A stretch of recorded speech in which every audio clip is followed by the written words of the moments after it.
Yes, nowhere without health. Nowhere. So we have been looking and dialoguing and breakdown, assessing, the proper handling of people. And in chapter 5, we came into a chapter that started to deal with some of the 4 basic problems that probably outline or at least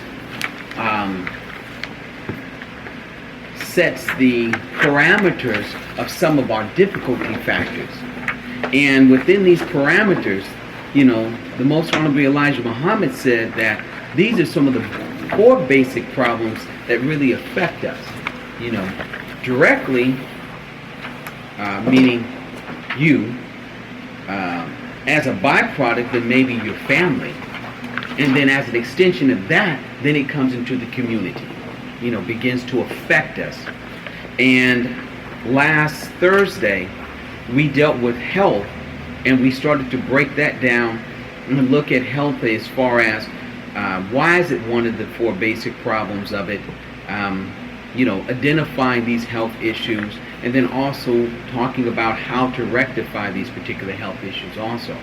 So in conjunction with that, we actually got out of here about 10 o'clock, and we could have kept moving on from there, but I had to shut it down and keep us in some type of structure in regards to that, because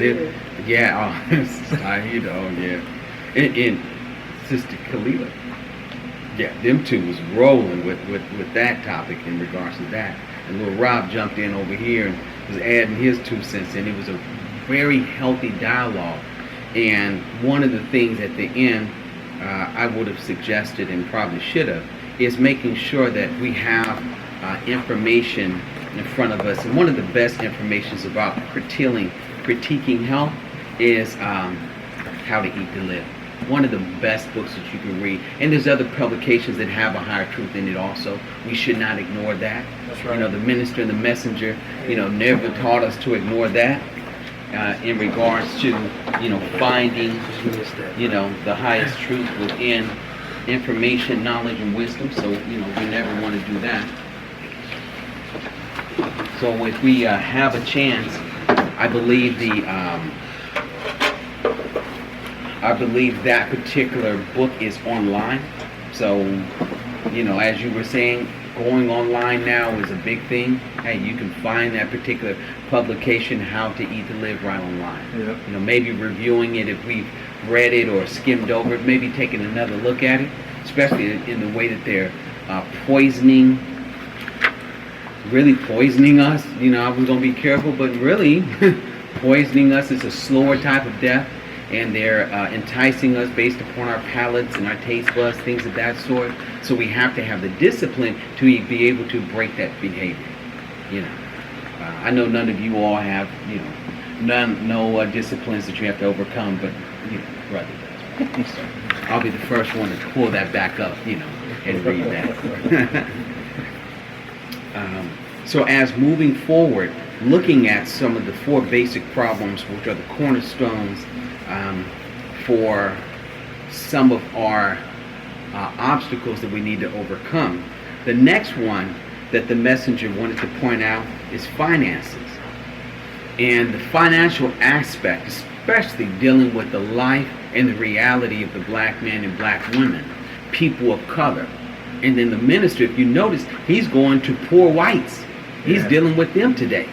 He's dealing with them. If poor whites are suffering from the appetite of the wealthy, of the political, those that hold the power, to where it even trickles down and they getting it too. So there's an anger within them. Yes, sir. If you take a look at the militias that they have out here, they're gunning up. They got guns galore. They buying them off the shelves like crazy. So, they're anticipating some type of conflict, because they've had enough on their end as far as what they consider. Yes, so, right now, taking a look at finances, I want to just try and have an exchange and a dialogue to see how do these particular... Oh, thank you so much. Gave me a little extra? Okay, thank you so much.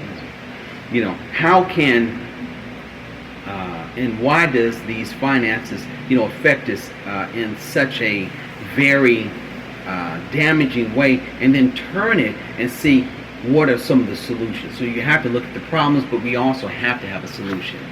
Too many times we identify problems, but we don't have any solutions then to, move it out the way it's planted in regards to that.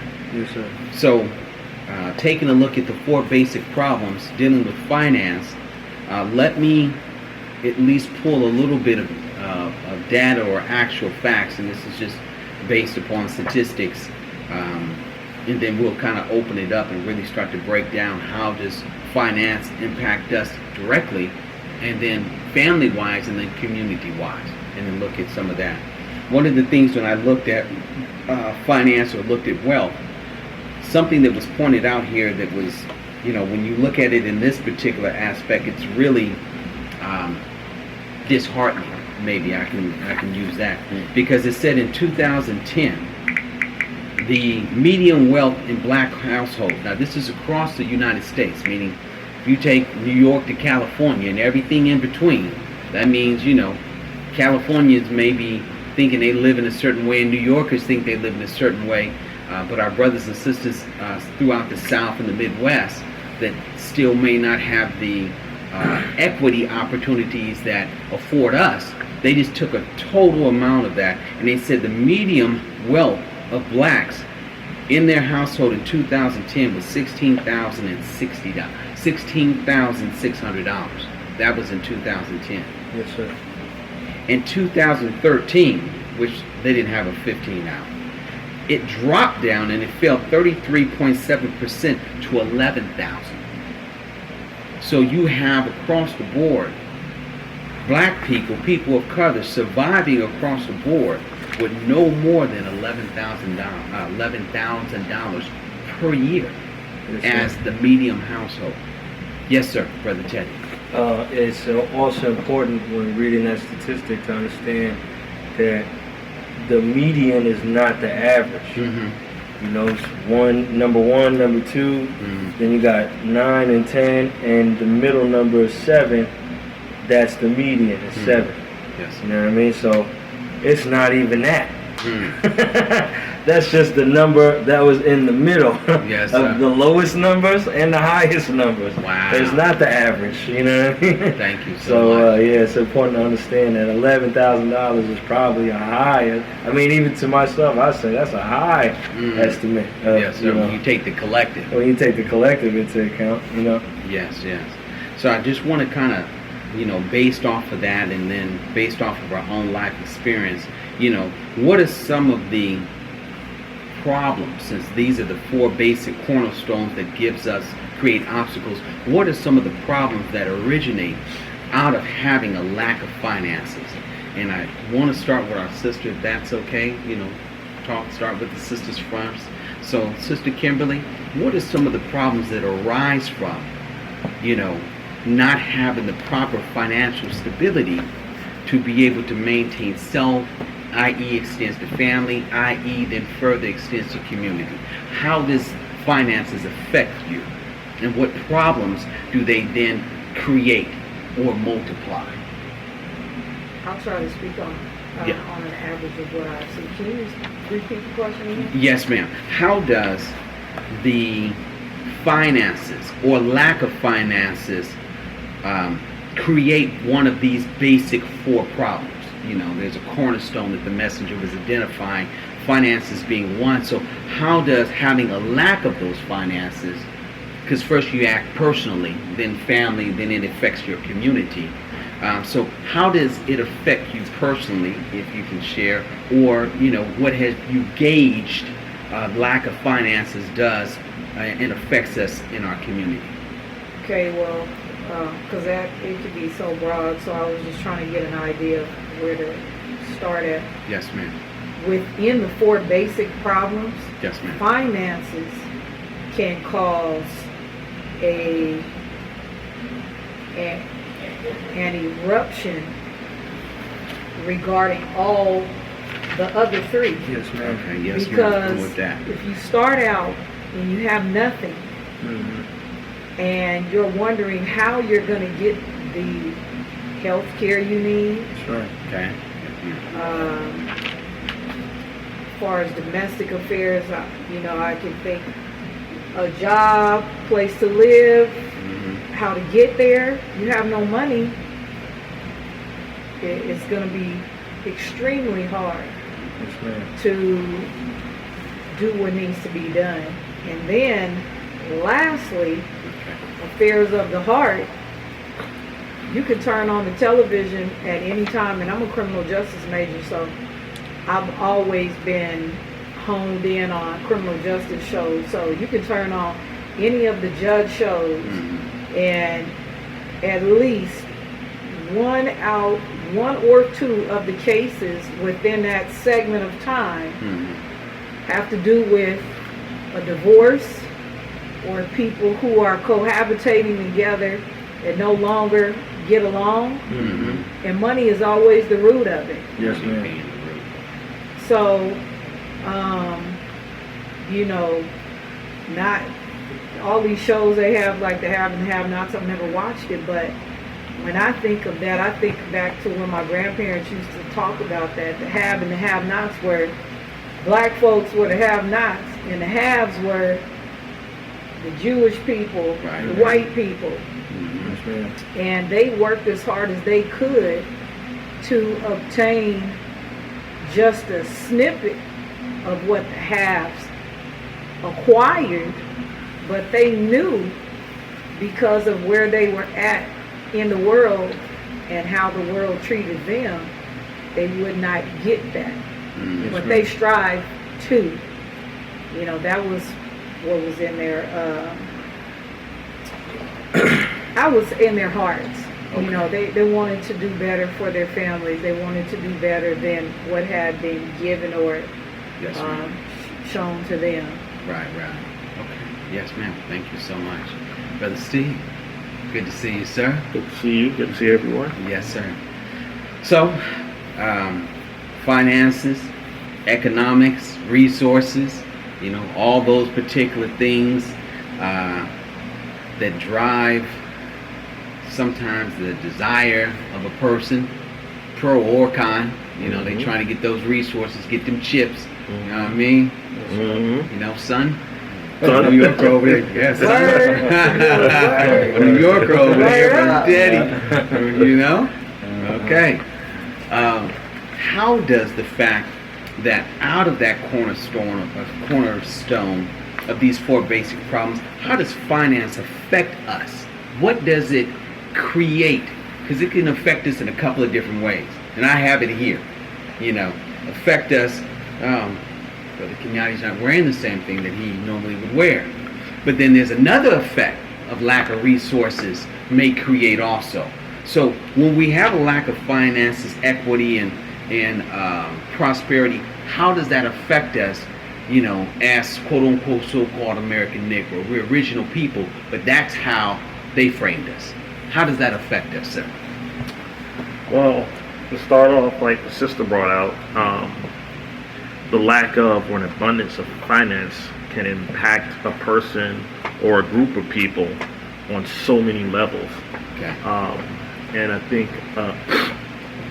like in this country, you don't have a bartering system where you can just straight up, barter a skill for like some sort of asset, like food or anything. Right. Everything is our medium of exchange is money. And with that, it affords you educational opportunities, beyond grade school. In order to take a trade, if you don't have a scholarship, you need money to finance education. And then you need money as a means to acquire wealth to pass on to the next generation. As Brother Scott is always talking about the importance of being financially astute and, amassing enough, to retire on, and then leave assets to your children, and that's, and then from there, once you build up, wealth on a family level, then, you open up businesses and everything, and then you acquire wealth on a community level, on a tribal level. Yeah, I like hearing that.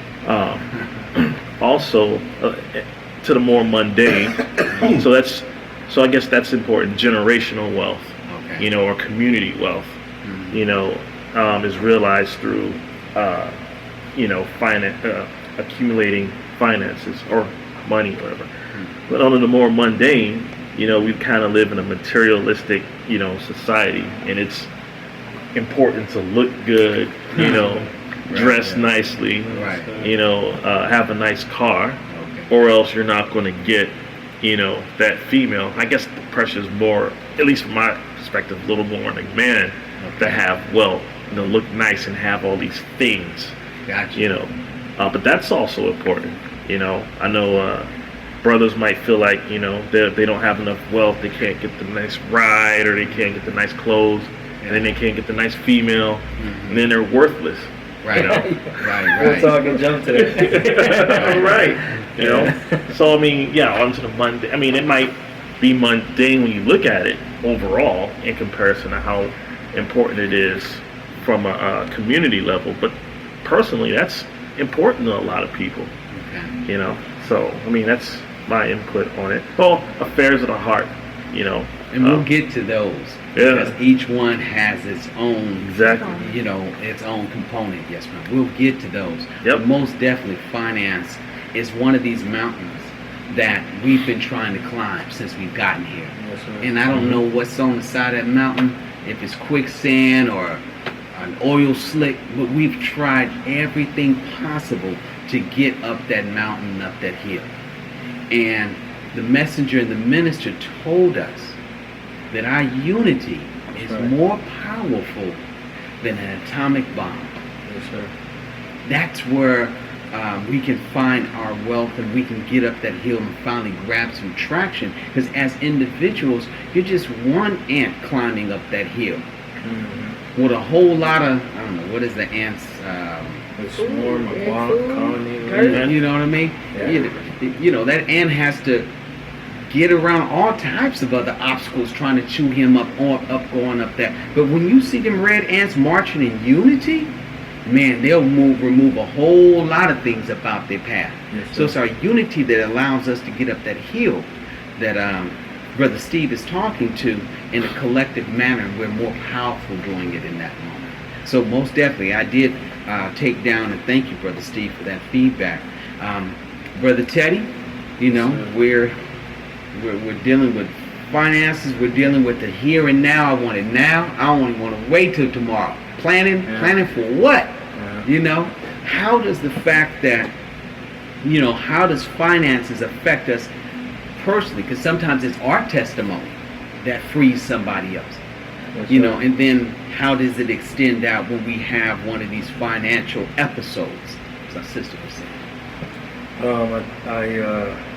I definitely agree with what Brother Steve said, and I think Sister Kim also hit it on the nose with how, especially with how finances affects all the other three, you know. And in truth, you know, in this society that we live in, this world we live in, our finances are the foundation for living. It's food, clothing, and shelter. The only way Good for us to acquire that bare minimum, that those basic necessities, is to have finances. You know, and when you look at the income ratios, or not ratios, but the statistics about how many people make a certain amount, when you start breaking into that six-figure income, you're only looking at about 10% of the population or less making that. So the other 90 is up under that six-figure income. Right. You know, and then it drastically jumps down as you get closer to the larger portions of the percentages. And with that being said, you know, when you have people who are living paycheck to paycheck, which the vast majority of the entire population is, you know, you basically created a ceiling for that person. You know, I can't even think about or comprehend getting, you know, a car if I don't got a crib yet. I don't got a place to stay. And if I don't got a roof over my head, that's mine. I'm not even a car, man. You crazy? You know, I can't even. That's not even something I can entertain. Or once I get a place to stay in a car, you know, I'm not even thinking about acquiring maybe a cell phone, like a smartphone or something like that, and or a computer or a big screen or anything like that. You know, these things start to be out of reach for us. And you know, the longer that you have somebody at the same level, the more dissatisfied they become. And the more dissatisfied they become, the more desperate they become. And if you don't give them the creative resources to pull finances from other places and create more revenue streams for them to build on top of their little kingdom that they got, you know, they may look into other devious ways, nefarious ways. Yes. You know, because that's all they really is seeing. You know, that's the only thing that makes sense to them. And so, you know, finances is definitely, if you don't understand it, if you don't comprehend how it works or how economics works, it can definitely make you crazy. I sound like, bro. It could definitely drive you down a path that you may have tried to steer away from your whole life and really put as much energy as possible into doing so. You know, and then it's also important to realize that everything that needs to get done in the world can happen without money. It doesn't need to be there. You know, you're not wearing money. We're not eating money. We're not living in and under money. You know what I mean? It was all here before money was ever here. You know, so it's really important to understand that concept. And then when you figure out that, you know, money is just the incentive for people to do what they do, it shifts the whole power of money. You stop thinking about money being, you know, the Bible says the love of money is the root of all evil. And when you stop loving the money, then you won't be so quick to jump down that road or you know, do certain things in order to attain it. Yes, So, sir. you know, it's, Okay. that's what I would say. Yes, sir. And I appreciate that. You know, I think the brother's name is Boyce Watson. Dr. Boyce Watkins? Yeah, Dr. the Boyce. economist. Yeah. And he was talking about Straight Outta Compton, and he was giving his critique on it, and he was very quick about it. The one thing he said that was very impactful, he said, because Ice Cube and Dre pulled their resources together and backed it along with Universal Pictures or Universal engaged that. He said the revenue that came from that particular movie and then their ventures, he said their families, their children and their children's children, their children's children, because now he started to talk about wealth, right? He said they should be able to extend that wealth for at least 300 years if properly managed. And Brother Scott talks about, you know, managing economics properly. But I was listening to him, and then he made a reference to our brother Shook, because at one time his record company, especially on the West Coast, and really compared to any of them, was producing probably damn near some of the highest annual revenue, you know, dollar for dollar that you can name.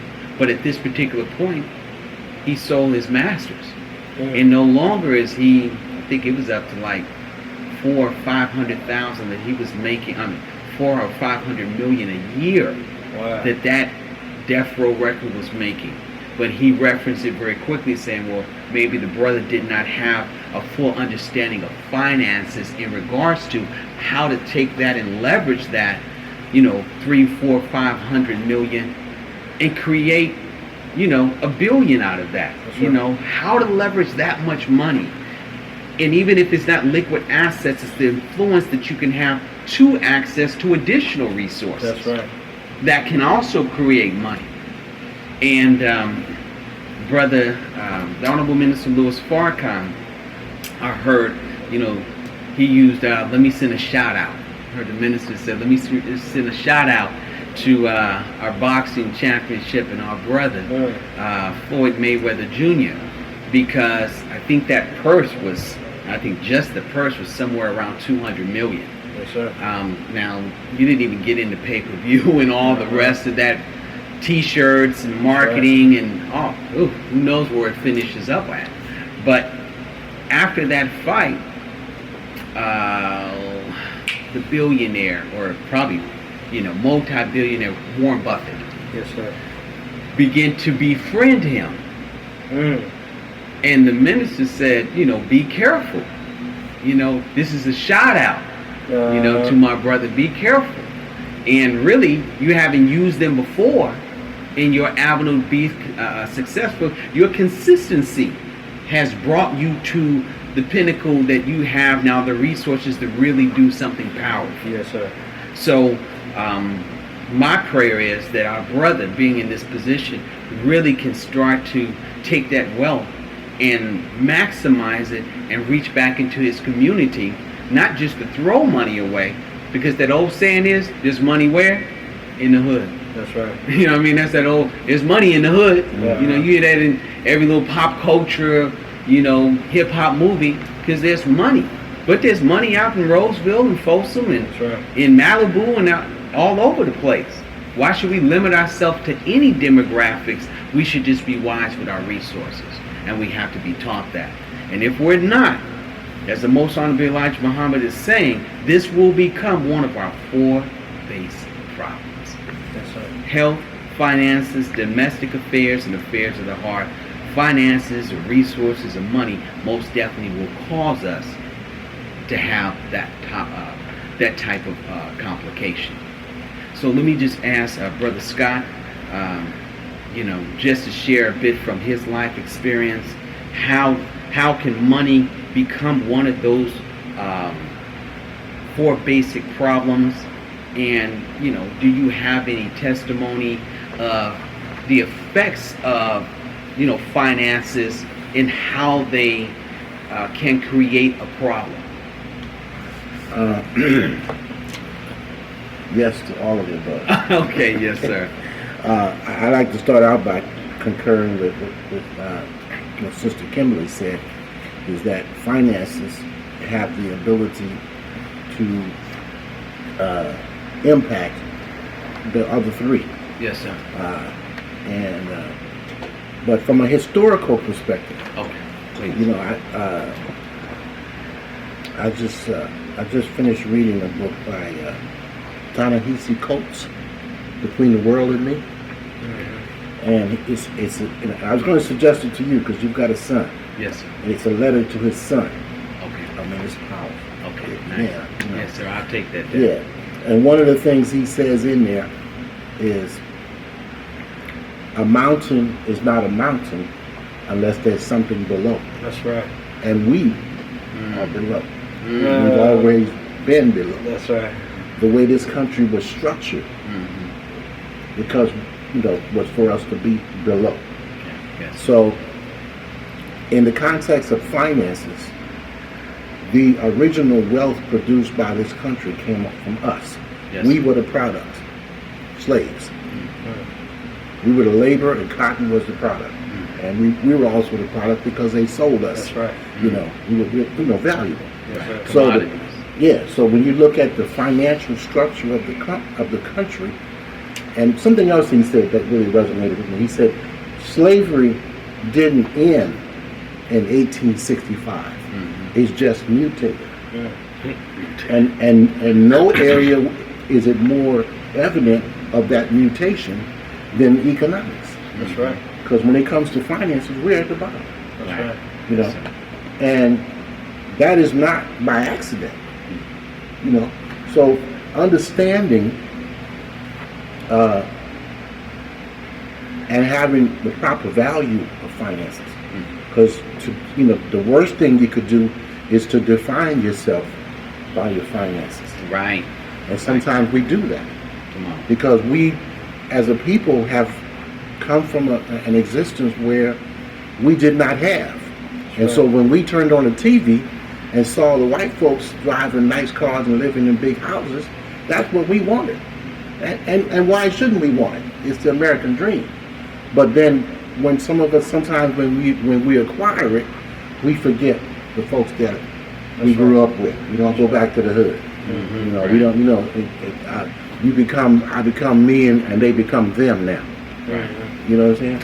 So, finances have the ability to really, really make a community or an individual better, but it could also have the opposite effect. That's right. You know, and so my objective has always been to first of all understand it. You know, do the fundamentals of it to a point where it begins to, you know, show returns. Yes, sir. And then hopefully pass that same knowledge on to my children. Yes, sir. You know, my youngest one, he's still challenged. You know, I talk with him today. You know. But we won't go into that. Oh no, It's a no, I'm not going to details. Okay. No, I'm just saying that at the end of the day, unfortunately, we don't live in a country where bartering is a medium of exchange, so you wouldn't need as much money. You know, but you know, Come on, America is the on way it is, and it's not going to change. That's right. So we either got to get, you know, in line and get what's available to us, so we can participate in it, or get the hell out. Yes, yes, sir. Yes, sir. Yes, sir. I like that. Yes, sir. Because there are other countries that function in different parameters in regards to equity. That people really, when they retire, they be trying to get the hell out. They're like, I'm taking my money, I'm going over here. And I'm going to retire. I'm taking my money and I'm going over there and I'm going to retire. There's people just really saying, hey man, I'm out of here. Yes, sir. You know, it's also important to remember that how you get the money is more important than how much money you got, even if it's legit.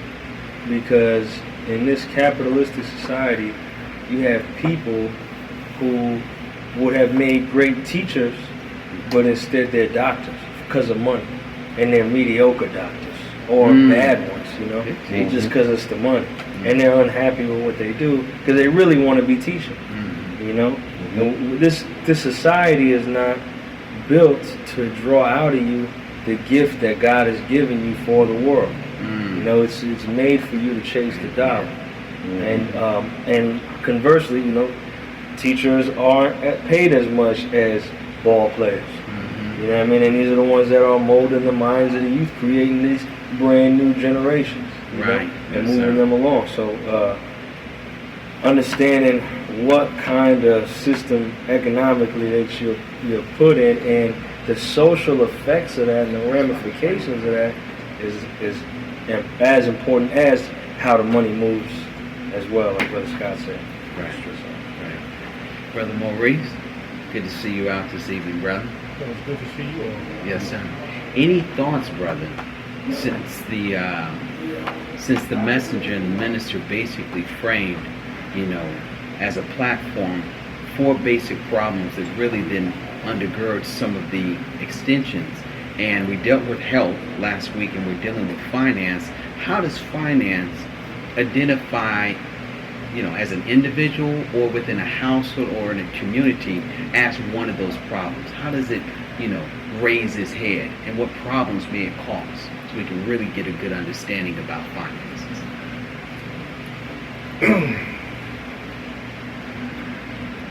Ice-T said in a song that I like that he can live on bread and water or on lobster and steak. So that means we have to learn how to adapt to whatever situation comes up. Because if you're a true believer in the teachings of the Most Honorable Elijah Muhammad, then we know that this world is going to go down. It's a book called Fall of America that details the world going down. So you can keep your job, your 401k, your benefits, or whatever you think you got going on. You think you got that steady twice a month check. But if you're a true believer, we're taught that the world is going to go down, and you must have to start to do for yourself. So doing for yourself means you have to start to adapt. I'm thankful that I've been in certain situations previously in my life where adaptation came in. I've heard you talk about your past too. You've been in situations like that too. Sometimes when the money was good, I'm going to live a little bit more.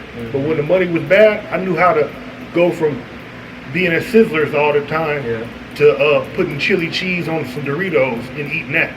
You know what I'm saying? Because that's how real it was. You know what I'm saying? Because I got to put some stuff away. I think when dealing with money, you got to use wisdom. A lot of times, like Brother Scott said, you know, Negroes is really into shiny things and fancy things. And they'll go out and go buy something that's shining. May not have any real worth to it, but it looks good. You know what I'm saying? Shiny. You know, and they go and get this. I walked out, I'm here every day now from Monday through Friday. I walked out to the front the other day. There's a barber right here at this shop right here. There was a Maserati parked out there. He's standing by the Maserati. You know, he made it a point to open the door. You know how when you open the door and put one foot on and be standing on your phone to show everybody this is you. And I was thinking, you know, that's a nice car for a barber. You know what I'm saying? I said, but that's just stuff, eye candy. Right. Where do you live? Because I know people that have nice cars, Maseratis, the newest slant back Benz and whatnot, and they've rented rooms in people's houses. You know what I'm saying? They live in an apartment. They can't really park their car where they stay. But it's for a show. So once we get out of that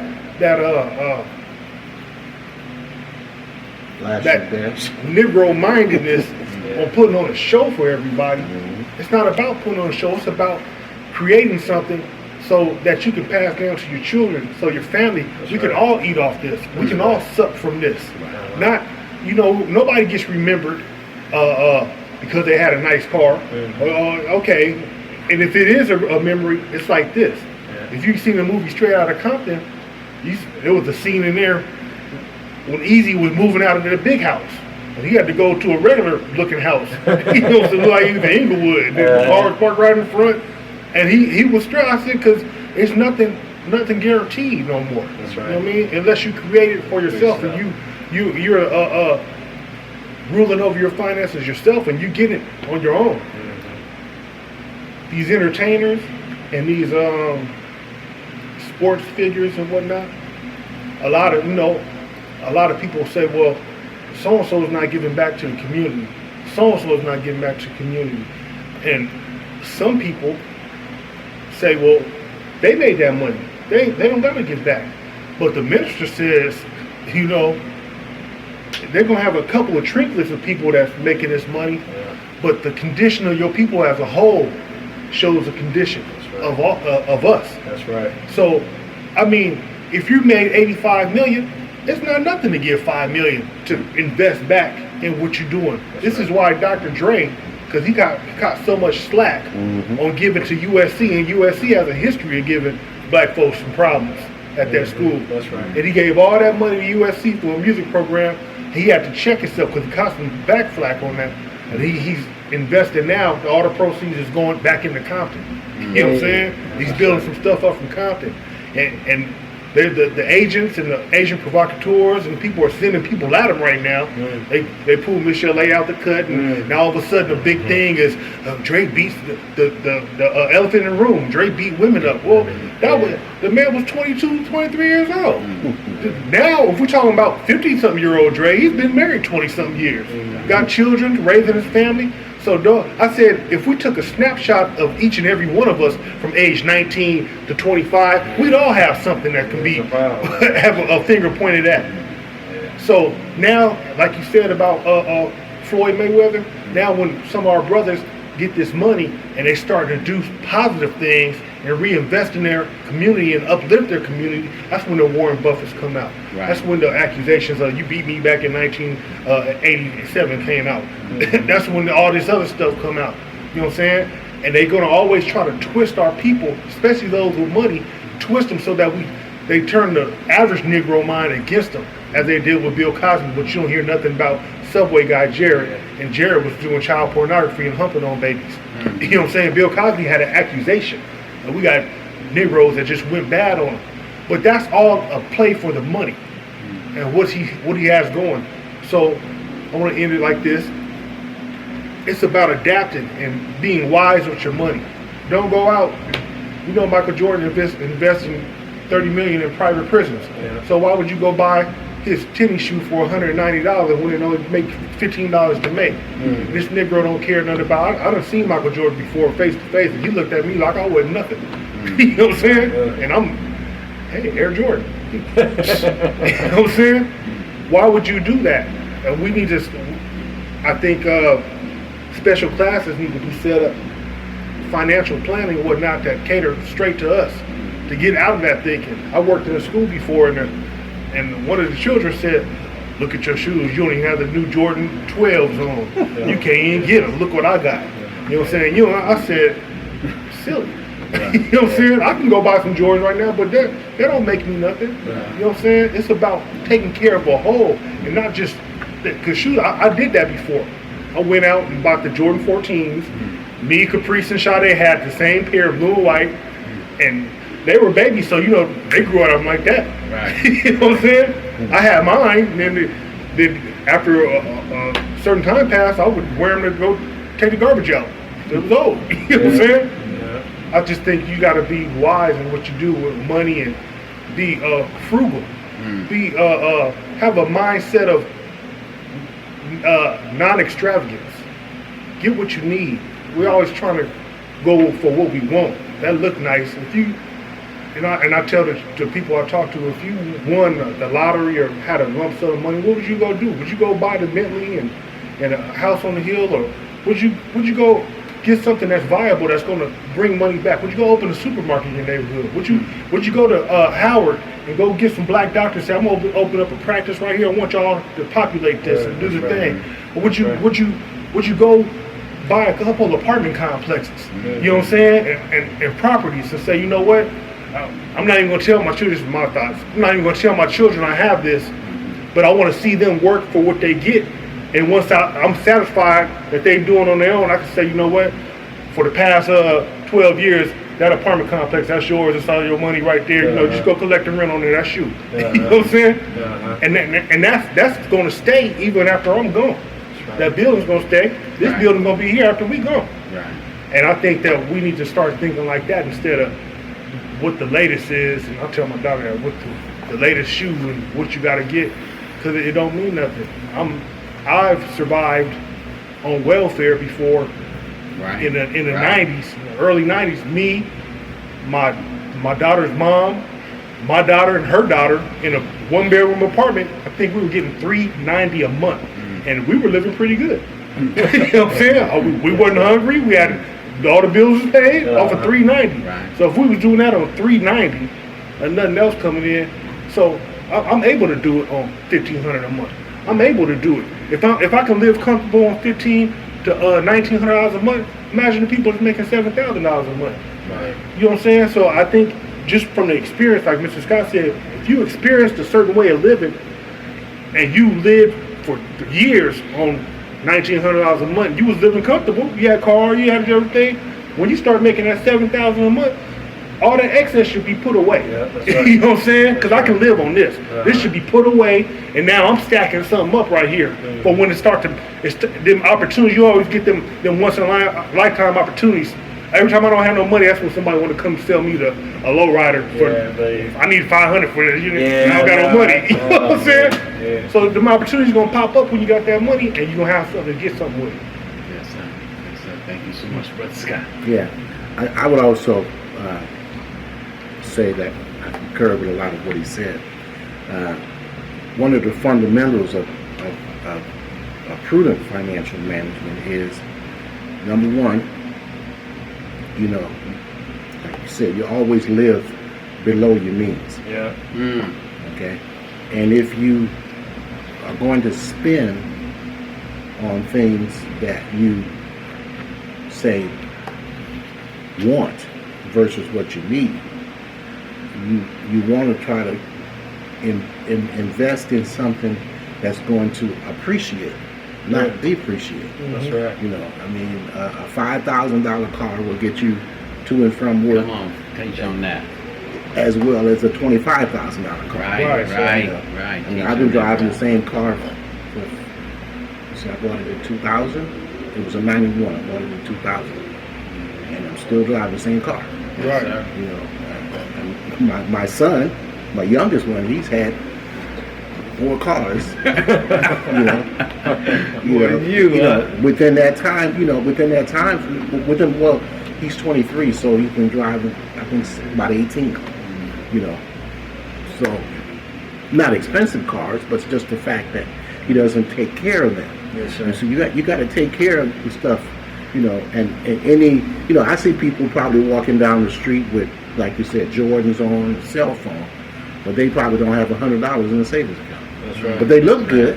Yeah. You know, see, we get caught up in the symbols of wealth, Right. rather than Right. the substance of wealth. That's right. You know, so, and you know, like I said, you know, who else in this country deserves to look good any more than us? Right. If anybody deserves to have all the fine material things as hell, we made it possible for the ones who got it That's to right. have it. That's Come right. on. We were the Exactly. seed. Yes, sir. You know, Yes, sir. so I don't blame our people for wanting it, but we sell ourselves short when we seek that instant gratification. Right. And that That's glitter. what it is, too. We don't have the patience to think long term. Right. We want it right now. And that's a difficult thing to combat. But anything that's built methodically and carefully Systematically. is more likely to endure than something just quickly thrown together. Right. And the accumulation of wealth is one of those processes where you have to take it Good. step by step by step by step. Good teaching. I got Brother Teddy, then Brother Maurice. Yeah. Let me ask Brother Teddy just to follow up on Yes, this. sir. When he said that, the messenger and the minister jumped right in our head. He said, Master Prophet Muhammad came to give us. You remember what he said? Master Prophet Muhammad came to give us money. Good homes, luxury, friendships, and all walks of life. Yes. Yes, sir. So those things, as Brother Scott was saying, that made me reflect upon. That was what was promised to us to take us out of the condition that we were in, and that we were suffering up underneath. If anybody should be able to extract the resources and live in a certain with a certain quality of life, we should. And we've been given the tools to do that. We need to execute that. Money, luxury, friendship, good home, Yes, sir. in all walks of life. Yes, sir. You know, with the luxury part, so I had this come up before, it's not necessarily like, you know, I'm going to have a panda skin suit, you know what I mean? It's more like I have the luxury to say no. I don't want to take this job. That's a luxury. You know, I don't want to go to work today. That's a luxury. I want to spend time with my kids. Yes. That's a luxury to do that, you know? It's a luxury to be able to, you know, get your wife something, Come on. you know? Something nice. Right. Just cause. That's a luxury. You know, and this is the type of luxury that others can afford. We need to be able to afford that, you know? Yes, sir. So it's not just the money. The money is all type of stuff, but the luxury with the money. You know, you got people who make tons of money, got oodles of money, and don't have the luxury to say what I'll say any day of the week, anytime, and I ain't got no money. You know what I mean?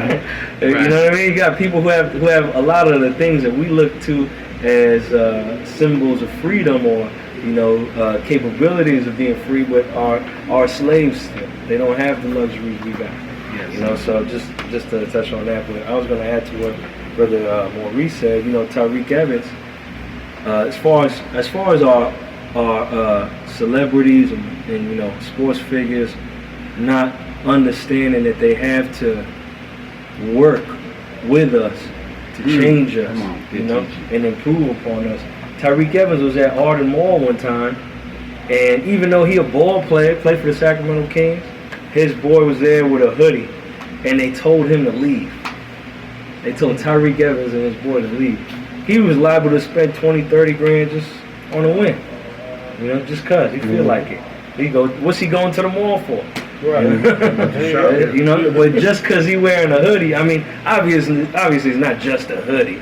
You know, there's probably other people who could have worn hoodies or were wearing hoodies at that time, you know. But because he was black, his boy was black, they told him he got to go. It didn't matter what money he made. It doesn't matter what his paycheck was, or if he's on ESPN, the Sports Center all day. It don't matter to nobody. You still a Negro. That's what. I mean, that's it. You know, yeah, no matter. We look, poor whites is here, right? Rich black folks is up under that. Right? Rich black folks is up under that. You know what I mean? Then it's the white folks, poor whites, and it go from there. You know. Yes. So we gotta understand, man. There's no amount of money you can make that could ever grant you acceptance into Master's kingdom or Master's, pedestal or anything like that.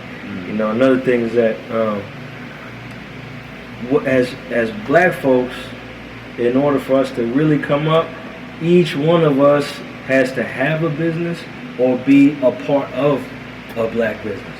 It's got to be like that. You know? Right. You can't have the money, the little money we do got, circulating amongst us if you can't give me what I need. Then I got to go to the Asians. I got to go to the Mexicans. I got to go to white folks. I can't get none from you. How am I going to put the money in your pocket? You know? It can't be a charity thing, because eventually I'm going to run out. I'm not going to have what I could give you, you know what I mean? It's got to be an exchange. I got to be able to get from you what I could get from other people or need to get. Yes. You know, so we got to have a business, and then we got to support our own businesses. Everybody says that. I know it's like simple, but it's even down to the little brother who's selling candy bars so he could get a football jersey, to play football this season. It's even down to that. You see a brother, and I don't care who it is, if they doing something for self, you gotta support it. Give him what you got, even if you don't want to take the product. Put the money in his pocket, because the next thing he's gonna do is be in your house. Man. You know what I mean? Straight up. The next thing he's gonna do is be selling your daughter, convincing your daughter to go out on the stroll and on the blade, so he could get paid, because nobody was supporting him. The next thing he's gonna do is be pushing to your high school teenager, the next latest craze. You know what I mean? Whether it's heroin, Oxycontin, Molly, whatever you want to talk about. Right. But that's what they're going to do, because we aren't supporting what they were doing in order to make a living. Right. You know what I mean? And that's what we got to do, man. Just plain and simple. But if we do those things, I feel like finances won't be such a problem for us. Yes, when it starts to add balance to everybody's reality. Everybody's reality is different. My reality in my household may be a little bit different than Brother Steve's reality in his household. Brother Steve's reality may be different than Brother Scott's reality, so on and so forth. So when we start to balance our own realities, then it starts to stabilize as a whole, which is what you're saying. Yes, sir. It starts to stabilize as a whole. I don't have to live in the same household as Brother Maurice up on the hill, because heaven is a state of mind. That's right. And the brother was saying that some of our athletes, with all of this wealth that they acquired, or some of these Europeans, with all the wealth they acquire, they sit there and they'll drink themselves to sleep, or drink themselves to death. Oh, this person, or pill themselves to death, and they get all the money that you think is going to make you happy, or make them happy. Or they sit back in their office and they think about the wealth that they've acquired, but how it's not brought them any peace. That's right. And I'm poor and I'm happy. Yeah. You'll never see me in here be mean, be angry. No, sir. How your day go? This is the best part of my day, brother, right here. I always come like this. This is the best part of my day. And I don't have the wealth they have, and they take that pistol and they cock it, and they put it right into the back, and they pull that trigger. So, understanding that the finances and our support of one another, each one teach one, begins to stabilize our own realities. We have to be able to work towards stabilizing the little brother selling the candy bar, my brother doing lawn and horticulture, my brother doing a little computer service on the side, so he's trying to free himself, my investment, my sister with hers, whatever that it is, and it starts to stabilize each of us. And we become healthy, mentally, spiritually, and physically. That's right. Brother Maurice, please. Yeah, real quick, I was going off of what Brother Scott said. I told my oldest son, he wanted the Jordans, and he wanted the latest little shoe that was out at the time. And I was like, man, do you play pro sports or something? You know, I had to ask him. You know what I'm saying? 'Cause, you know, Yeah, I feel you. what's up, pro sport? That's a pro athlete shoe. Now I just want to know, what you gonna walk in the mall professionally with it? I don't know what you gonna do. But I told him, I said, here, I got $100 for you. And I just gave him 100. Yes, sir. Because he wanted some, it was 190. I think it was Penny Hardaway or something. Oh, my The ugly goodness. shoes. So I said, here's $100. And I said, you got a choice. And he was younger then. He's 23 now. I said, you can go buy them $100 shoes and be broke. Or you can buy some shoes for $40, $50 and have $50 in your pocket. That's right. I said, I'm out of it. Mm-hmm. You know what I'm saying? So you- And that way, that's when you start building that into your children. You know what I'm saying? Because you can be, hey, I see a lot of people, I used to be on the bus, I see a lot of people with the iPhone, or iPhones wasn't out back then, but the new Bravo Plus pager, Oh, man. the white one, you know, the color with the leather case with the gold chain Yes, on sir. it. It had the newest kicks on, but you was on the bus with me. You know what I'm saying? So, and I just, you know, you just got to think about it. I'd rather have $50 than have me some regular old Nikes on. Yeah, I agree. Brother Tim. You know, one thing we got to teach our youth is that the white man is selling to your son as a teenager the same exact shoes he sold to me as a teenager. That was the same exact shoes that was sold to the brother a generation above me when he was a teenager. Right. The same J's, the Right. same Air Forces, the same Air Max, the same Penny Hardaways. I was rocking those. And like when I was 12, I was rocking the same ones that they selling right now. Right. Retro. We're retro. And the Showtop Adidas. Can't forget that. And Timberlands and all that, you know. It's nothing new. This is old, matter of fact, you know. Repackaged It ain't the and latest retail. nothing. Yeah, you know what I mean? And so, and it's kept its retail value over the years. It's just a trick. Put on the right person. That's right, you know. Let me turn this. We're about to close out. We're about 10 minutes or so. And I'm wondering if I should hold it or at least open it up a little bit.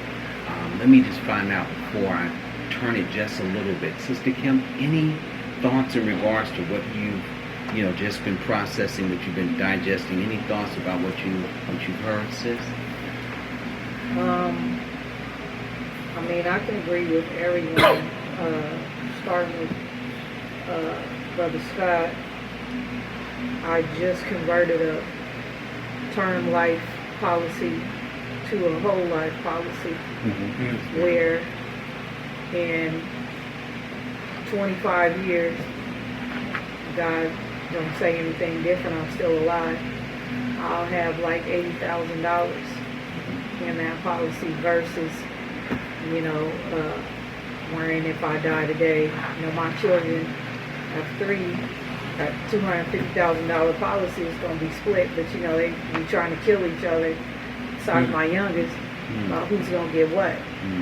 And if I live, once that policy's over, I don't have nothing. I have to start all over again. Right. So that was something that I did for myself. But it's not just for me. It's for whoever, it's my grandchildren. That's what I'm thinking about, because their parents they're grown. So whatever decision that they make, that's on them. I'm not worried about them. And just all the way around the room, I never bought Jordans for my adult children. And they hated me for that. We would go to Famous Footwear was out then. That's before the outlets came out. Right. Or we go to Southern California and hit different stores. But now, in their mid and late 20s, they're just now saying, you know what? I didn't understand the reason why you did it. You take us somewhere and we come out of there with 4 or 5 pairs of shoes. Yes, ma'am. A piece, and you would spend less than $200. Right. Oh, $20? Oh, that's too much. You look over there. And it would always be like, these shoes are ugly, whatever. No, because then when you would sport them, somebody would be like, oh, them is tight, where you get them at? Oh, man, look, I ain't even going to tell you how much they cost, because they be embarrassed. $14.99, and this is an $89 shoe. You got to learn how to stretch your money. That's right. And you're growing. And then bartering, oh my goodness. Being a businesswoman almost 20 years, I've tried to barter, especially with hard people. That's the first people I barter with.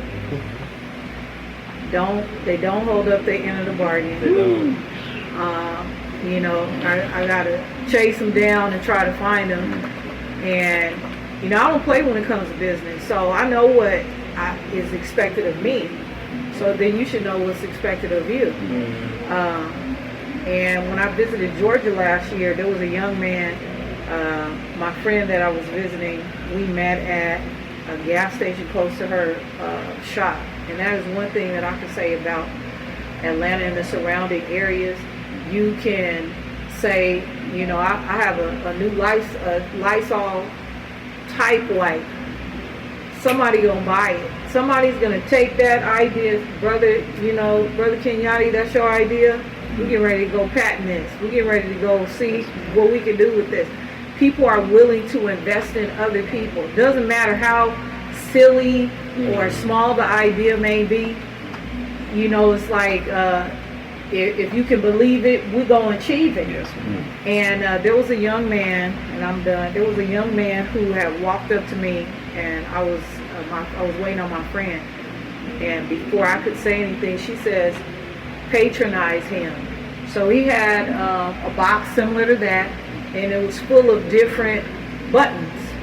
And you know, buttons back Cyndi Lauper, 80s, whatever. Each button had a different phrase on it. Like the one I purchased said like "Live, Love, Laugh." And I asked him what was it for.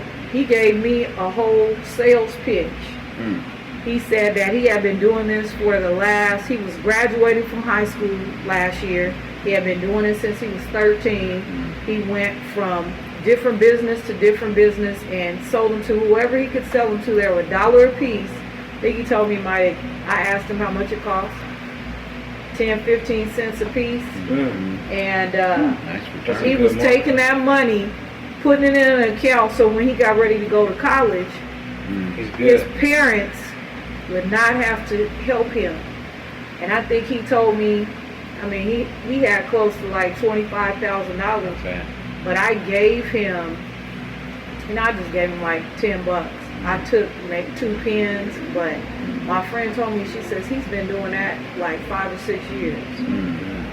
And she says, I would rather give him $1 than somebody standing on the corner with a sign saying we'll work for food, because you really don't want to work for food. You want me to give you some money so you can do whatever it is. So it's you know, it's hard to patronize people, especially when you already see them walk off with your money and go do something else. And to try to keep the black dollar within the community, it's hard because everybody is going in a different direction. Even when it's a group of people that say they're together, there's always some in the bunch that's doing their own thing.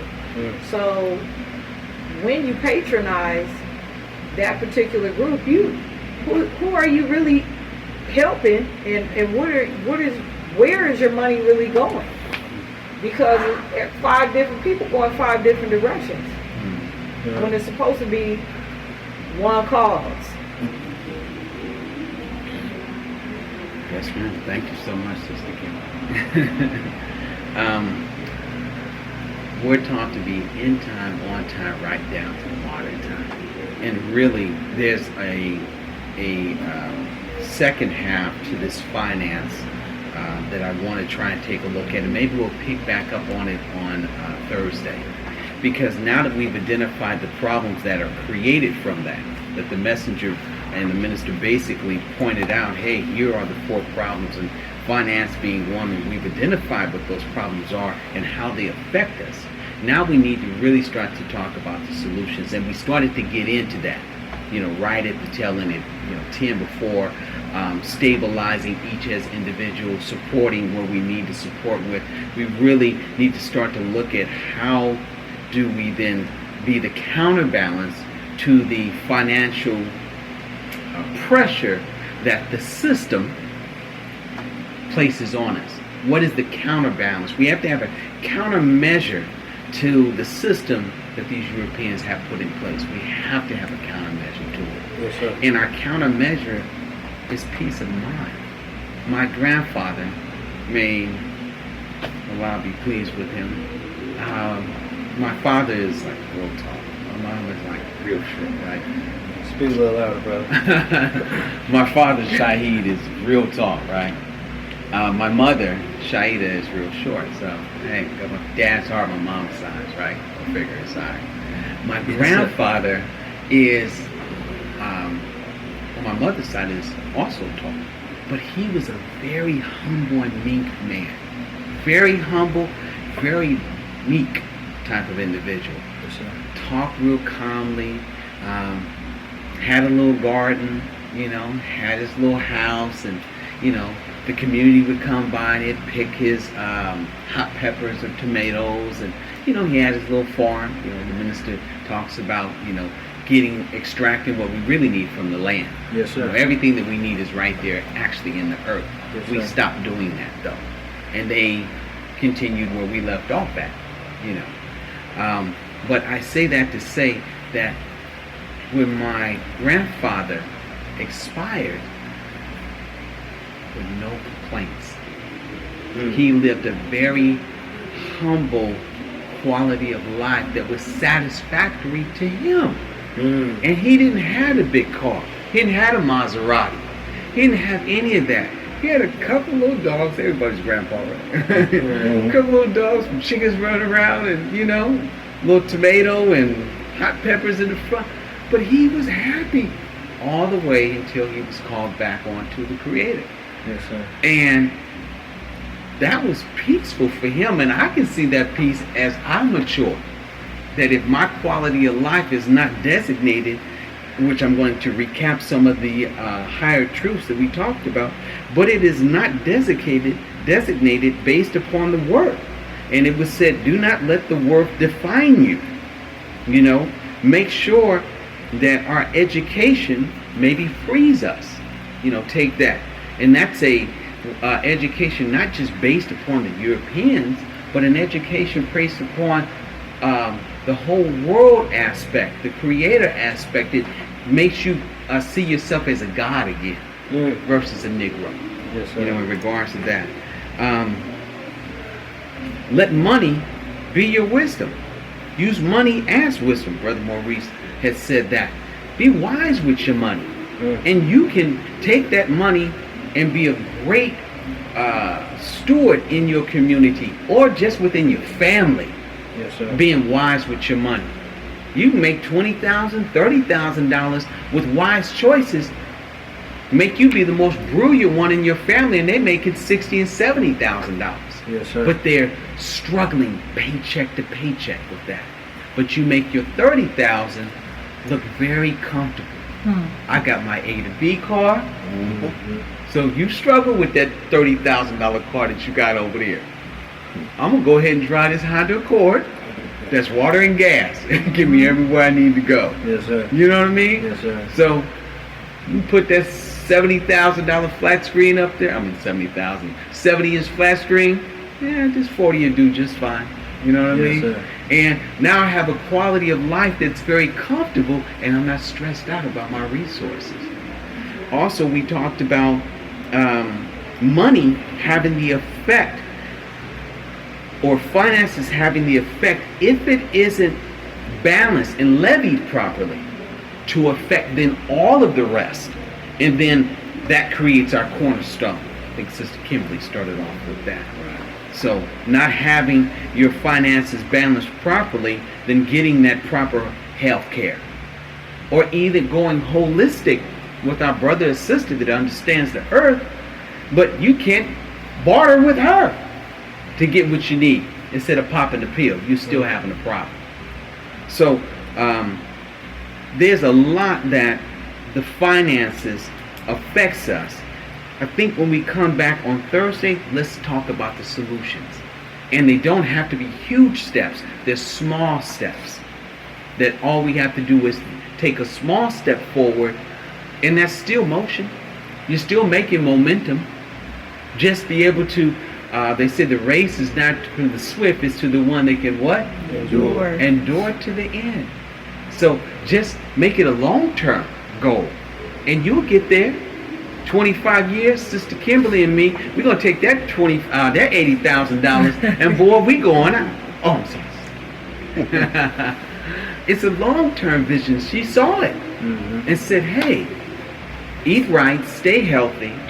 May the Creator be pleased with me. In 25 years, then I'll have this to actually sit back and add to my retirement. You know, my age, my golden age. I can do that if I am disciplined enough." Yes, So sir. we need to on Thursday talk about that discipline, because that's really how we're going to get there. You know, European dangles that carried over our face, right in our face, and we want it overnight. And that's the way they teach us, and Yes, that's sir. the way they train us. Yes, sir. And there were a few things. If you can go online and take a look at the Willie Lynch, syndrome, or his, mental.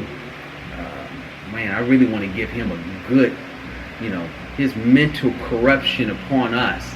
But a couple of things they never allowed us to do is the art of mating and the understanding of finances and resources. They never would teach us that. Yes, sir. How to read, how to write, the art of mating, and finances and resources.